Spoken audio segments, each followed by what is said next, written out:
পড়তেছেন কি এখন? এখন তো স্ক্রিপ্ট পড়তেছিলাম। না এমনি মানে স্ক্রিপ্টের বাইরে ধরেন শুটিংয়ের বাইরে কি পড়েন এই গত কিছুদিন থেকে? ও আসলে ওই রিসেন্ট একটা উপন্যাসই শুরু করছি, কিন্তু ওই একদিন পড়া হয়তো 2 দিন পড়া হয় না, কাজের চাপে। পরিচয়টা হয়তো সুনীল গঙ্গোপাধ্যায়ের। আর পড়ার বাইরে যে আপনি তো গান পাগল মানুষ, সঙ্গীত প্রিয় মানুষ, হ্যাঁ, আমি পছন্দ করি।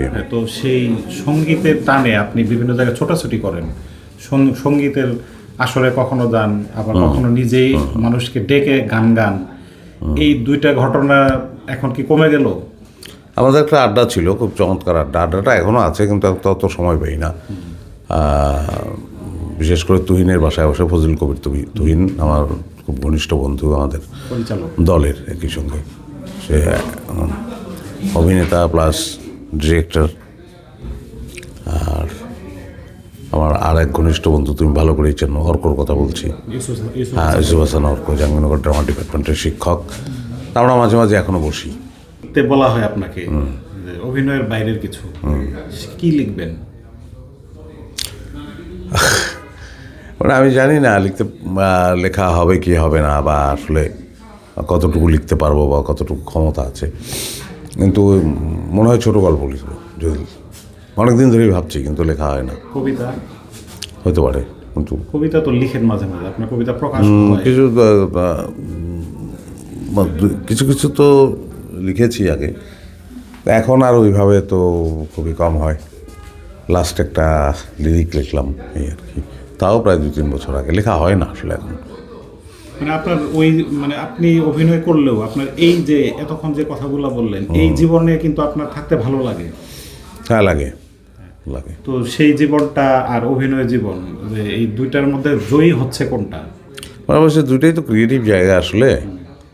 তো আসলে রুজি এবং পেশা যেহেতু এরা হয়ে গেছে, এবং আমার ছোটোবেলা থেকেই অভিনয়ের প্রতি টান, সো করে তো যাচ্ছি এটাই।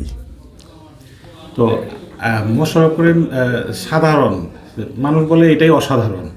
তা আপনি কি এই ফেজটা জানেন? আপনার যে মানুষ মানে আপনাকে নিয়ে মানুষের যে মানে ভাবনার জায়গায় আপনি যে মানুষের কাছে যেভাবে আছেন, মাস পিপলের কাছে, সেটা কি আপনি জানেন? জানি না, মানে আমি তো মানুষের সঙ্গে দেখা করি, কিন্তু মানুষ ভালোবাসে, এটা বুঝতে পারি। না সেটাই তো, মানে কি কারণে ভালোবাসে? অভিনয় না সাধারণ জীবনের কারণে? এটা কি মনে করেন আপনি? ডেফিনেটলি তো অ্যাক্টিং তো একটা বড় ব্যাপার। অ্যাক্টিংটা পছন্দ করে। আমি যদি অ্যাক্টর না হতাম, বা আমার অ্যাক্টিং আমি মানে এটা পারি না, জোর করে করছি, তাহলে তো মানুষ পছন্দ করতো না আসলে। এটা সত্যি কথা। কোনো না কোনোভাবে আমার অভিনয়টা তাদের ভালো লাগে।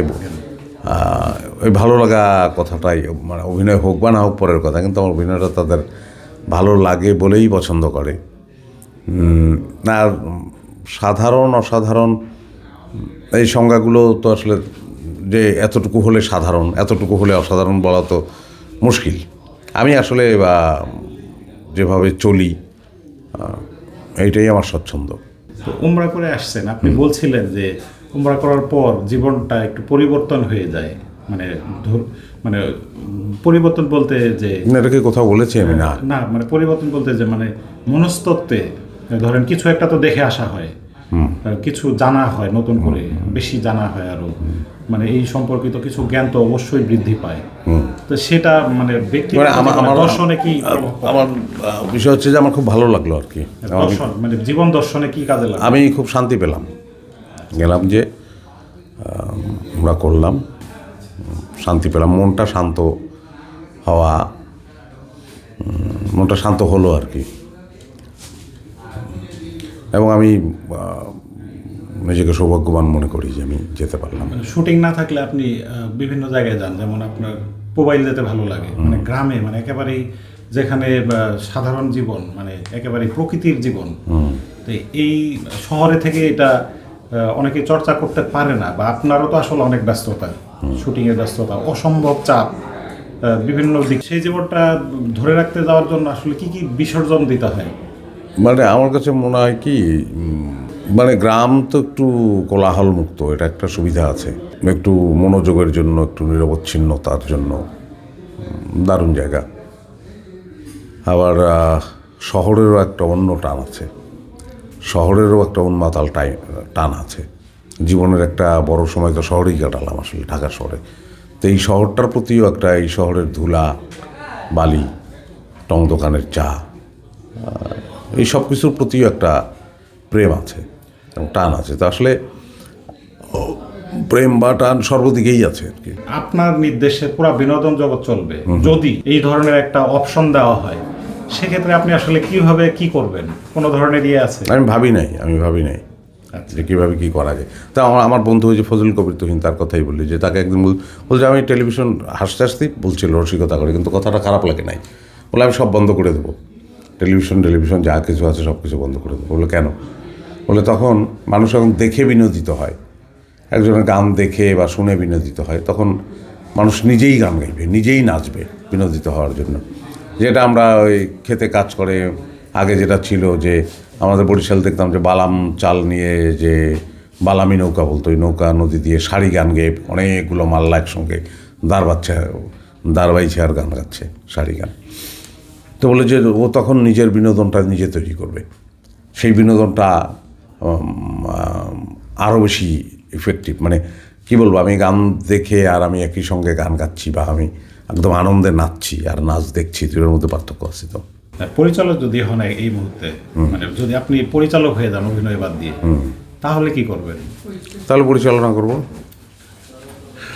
ফাইনালি যেটা হয় যে আগামী ঈদে যেমন আপনার সিনেমা আসবে, নাটক আসবে অসংখ্য, তো একটা গতানুগতিক বিষয় যে এগুলোর মধ্যে নতুন কিছু দেখা যাবে, সবগুলো নতুন কিছু দেখা যেতে পারে, আমি জানি না। নতুন কিছু কাজটা করে যাচ্ছে, হ্যাঁ, কাজটা করে যাচ্ছি। নতুন কিছু দেখা যাওয়ার পর নতুন কিছু তো আসলে সৃষ্টি হয়। অনেক সময় আছে যে চমৎকার স্ক্রিপ্ট কাজ করতে গিয়ে দেখছি যে সেটা আসলে যত চমৎকার স্ক্রিপ্ট, যতভাবে জিনিসটা সুন্দর হওয়ার ভাবনা ছিল, সেটা হয়নি। আবার অনেক সময় এমনও দেখা গেছে যে স্ক্রিপ্টটা ঠিক জুৎসই মনে হচ্ছে না, কিন্তু কাজ করতে গিয়ে সেই স্ক্রিপ্টটাই অসাধারণ হয়ে উঠেছে।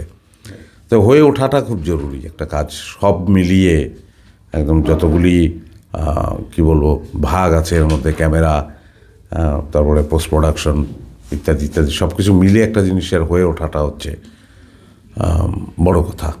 তো হয়ে ওঠার আগে বলা যায় না।